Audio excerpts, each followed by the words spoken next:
ಇನ್ನು ಧರ್ಮಸ್ಥಳ ಪ್ರಕರಣದಲ್ಲಿ ತನಿಖೆ ತೀವ್ರಗೊಳಿಸಿದ ಎಸ್ಐಟಿ ಟೀಮ್ ತನಿಖಾ ಪ್ರಗತಿಯನ್ನು ಕುರಿತು ಪ್ರಣವ್ ಮೊಹಂತಿ ಮಹತ್ವದ ಸಭೆ ನಡೆಸಲಿದ್ದಾರೆ. ಕೆಲವೇ ಹೊತ್ತಲ್ಲಿ ಬೆಳ್ತಂಗಡಿ ಎಸ್ಐಟಿ ಕಚೇರಿಗೆ ಆಗಮಿಸಲಿದ್ದಾರೆ ಪ್ರಣವ್ ಮೊಹಂತಿ. ನಾಳೆ ಚಿನ್ನಯ್ಯ ಕಸ್ಟಡಿ ಮುಗಿಯುವ ಹಿನ್ನೆಲೆ ಚರ್ಚೆ ನಡೆಸುವಂತಹ ಸಾಧ್ಯತೆಗಳಿರುವಂಥದ್ದು. ಈಗಿನವರೆಗಿನ ತನಿಖಾ ವರದಿ ಮಾಹಿತಿ ಪಡೆಯಲಿದ್ದಾರೆ ಮೊಹಂತಿ. ಮೊಹಂತಿ ಎಸ್ಐಟಿ ಟೀಮ್ನ ಮುಖ್ಯಸ್ಥರು. ಪ್ರತಿ ಹಂತವಾಗಿಯೂ ಕೂಡ ತನಿಖೆ ಆಗ್ತಾ ಇದ್ದಾಗ ಬರೋದು, ಮಾಹಿತಿ ಕಲೆ ಹಾಕೋದು, ಏನೆಲ್ಲ ಅಪ್ಡೇಟ್ಸ್ ಇದೆ ತಿಳ್ಕೊಳ್ಳೋದು, ಮತ್ತೆ ಏನು ಮಾಡಬಹುದು ಅನ್ನೋದ್ರ ಬಗ್ಗೆ ಚರ್ಚೆ ಮಾಡೋದು, ಮೀಟಿಂಗ್ಸನ್ನು ಮಾಡೋದು, ಈ ರೀತಿಯಾಗಿ ಪಾಲ್ಗೊಳ್ತಾ ಇರ್ತಾರೆ. ಇವತ್ತು ಕೂಡ ತನಿಖಾ ಪ್ರಗತಿಯ ಕುರಿತಾಗಿ ಪ್ರಣವ್ ಮೊಹಂತಿ ಮಹತ್ವದ ಸಭೆಯನ್ನು ನಡೆಸಲಿದ್ದಾರೆ. ಬಿಕಾಸ್ ಚಿನ್ನಯ್ಯನ ಕಸ್ಟಡಿ ನಾಳೆಗೆ ಅಂತ್ಯ ಆಗುತ್ತೆ. ಮೊನ್ನೆ ಕೂಡ ಅಂತ್ಯ ಆಗಿತ್ತು, ಬಟ್ 2 ಸ್ಥಳಗಳಿಂದ ಮಂಜೂರು ಮಾಡಬೇಕು ಅನ್ನುವಂಥ ಒಂದು ನಿಟ್ಟಿನಲ್ಲಿ ಮತ್ತೆ ಕಸ್ಟಡಿಗೆ ತೆಗೆದುಕೊಂಡಿದ್ರು ಚಿನ್ನಯ್ಯನನ್ನು. ಮಂಡ್ಯ ಹಾಗೆ ತಮಿಳುನಾಡು 2 ಪ್ಲೇಸಸ್ ಕೂಡ ಬಾಕಿ ಇತ್ತು. ಇದೀಗ ಮತ್ತೆ ಆ ರೀಸನ್ನಿಂದಾಗಿ ಚಿನ್ನಯ್ಯನನ್ನು ಕಸ್ಟಡಿಗೆ ತೆಗೆದುಕೊಳ್ಳಲಾಗಿದೆ. ವಿಚಾರಣೆ ನಡೆಸಬೇಕು ಅಂತ ಹೇಳಿಬಿಟ್ಟು ನಾಳೆ ಮತ್ತೆ ಚಿನ್ನಯ್ಯ ಕಸ್ಟಡಿ ಅವಧಿ ಕೂಡ ಮುಗಿಯುತ್ತೆ.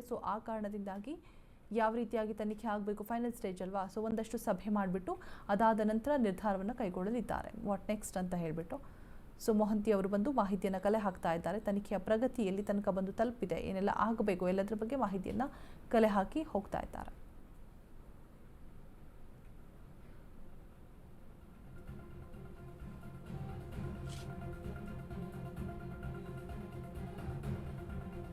ಧರ್ಮಸ್ಥಳ ಕೇಸ್ನಲ್ಲಿ ಇದೀಗ ಒಂದು ಕಡೆ ಎಸ್ಐಟಿ ಟೀಮ್ ಯಾರೆಲ್ಲ ಅಪಪ್ರಚಾರವನ್ನು ಮಾಡಿದ್ರು ಯೂಟ್ಯೂಬರ್ಸ್ಗಳಿಗೆ, ಒಂದು ಕಡೆ ಬುಲಾವನ್ನು ನೀಡ್ತಾ ಹೋದರೆ, ಶಾಕ್ ಮೇಲೆ ಶಾಕ್ ಕೊಡ್ತಾ ಹೋದರೆ, ಇನ್ನೊಂದು ಕಡೆ ಪ್ರಣವ್ ಮೊಹಂತಿ ಎಸ್ಐಟಿಯ ಮುಖ್ಯಸ್ಥ ತನಿಖೆ ಎಷ್ಟರ ಮಟ್ಟಿಗೆ ಬಂದು ನಿಂತಿದೆ, ಯಾರಿಗೆಲ್ಲ ನೋಟಿಸ್ಗಳು ಹೋಗಿದೆ, ಏನೆಲ್ಲ ಚರ್ಚೆಗಳಾಗ್ತಾ ಇದೆ, ಬೂಡೆ ಪ್ರಕರಣದ ಮಾಸ್ಟರ್ ಮೈಂಡ್ ಯಾರಾಗಿರ್ತಾರೆ, ಮುಂದಿನ ತನಿಖೆಯ ಹಂತ ಯಾವ ರೀತಿಯಾಗಿರಬೇಕು, ಈಗ ಹಾಕಿರೋ ಸೆಕ್ಷನ್ಸ್ ಅಂಡರಲ್ಲೇ ತನಿಖೆ ನಡಿಬೇಕಾ ಅಥವಾ ಬೇರೆ ಗಂಭೀರ ಸೆಕ್ಷನ್ಸ್ಗಳನ್ನು ಜಾರಿ ತರಬೇಕಾ, ಹೀಗೆ ಹಲವಾರು ವಿಚಾರಗಳ ಬಗ್ಗೆ ಸಭೆಯಲ್ಲಿ ಚರ್ಚೆ ನಡೆಸುವಂತಹ ಸಾಧ್ಯತೆಗಳು ಇದೆ.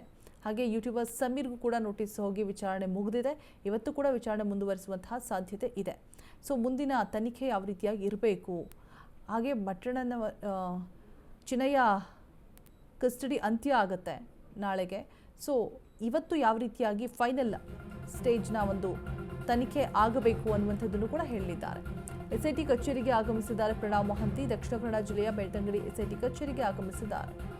ಅಧಿಕಾರಿಗಳ ಜೊತೆ ಸಭೆ ನಡೆಸ್ತಾ ಇದೆ ಎಸ್ಐಟಿ ಮುಖ್ಯಸ್ಥರು. ಪ್ರಣವ್ ಮೊಹಂತಿ ಸಭೆ ನಡೆಸ್ತಾ ಇದ್ದಾರೆ. ನಾಳೆ ಚಿನ್ನಯ್ಯ ಕಸ್ಟಡಿ ಮುಗಿಯುವ ಹಿನ್ನೆಲೆ ಚರ್ಚೆ ನಡೀತಾ ಇದೆ ಅಂತ ಕೂಡ ಹೇಳಲಾಗ್ತಾ ಇದೆ. ಯೂಟ್ಯೂಬರ್ಸ್ಗಳ ಷಡ್ಯಂತ್ರದ ಬಗ್ಗೆಯೂ ಕೂಡ ಚರ್ಚೆ ನಡೆಯುತ್ತೆ. ಎಸ್ಐಟಿ ಕಚೇರಿಗೆ ಆಗಮಿಸಿದ್ದಾರೆ ಪ್ರಣವ್ ಮೊಹಂತಿ. ಇದೀಗ ದಕ್ಷಿಣ ಕನ್ನಡ ಜಿಲ್ಲೆಯ ಬೆಳ್ತಂಗಡಿ ಎಸ್ಐಟಿ ಕಚೇರಿಗೆ ಆಗಮಿಸ್ತಾ ಇರುವಂಥದ್ದು.